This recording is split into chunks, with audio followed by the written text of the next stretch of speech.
The Latsika tank holds pride of place in Georgia's military arsenal because these tanks it makes itself. Developing its own range of military hardware is something new for Georgia. Before 2008, we were using Soviet types of weapon, and that's what we had to supply our army with. Now we're in the process of transforming to meet NATO standards and to have just our weapons, and to wipe out any dependence on Russian weapons. But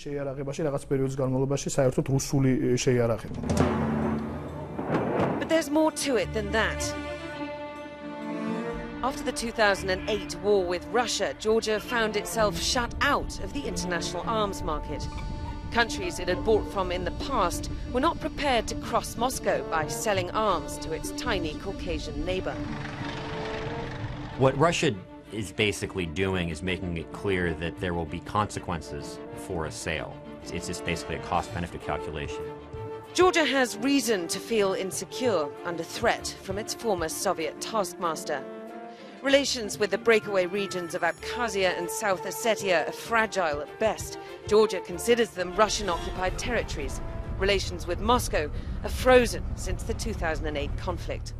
Russian troops are far away, but that doesn't mean there's no danger. The EU mission in the administrative regions is reliable, but they can't go into occupied territories or monitor what's happening there. So in 2010, Georgia started producing its own tanks,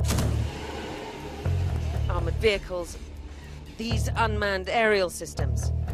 The bulk of the Army's equipment is still foreign in origin, but the balance is changing.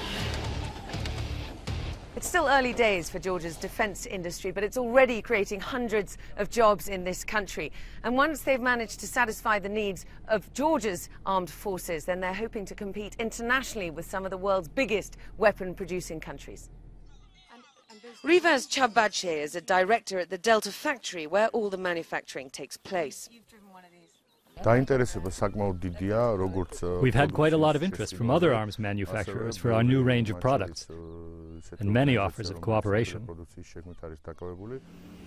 Georgia says it has the expertise to compete, even if the industry did start from scratch just 2 years ago. But experts say that's wishful thinking. It's the economics that really don't add up, because the Georgian state is only going to buy a very limited quantity.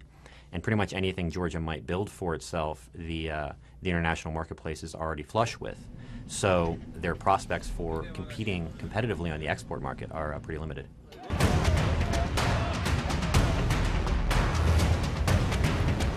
For now, Georgia's defense industry is more flash than fire.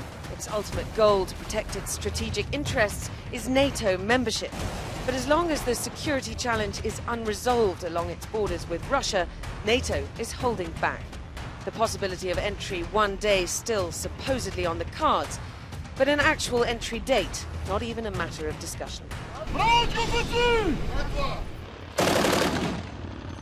Diana Magnay, CNN, Tbilisi.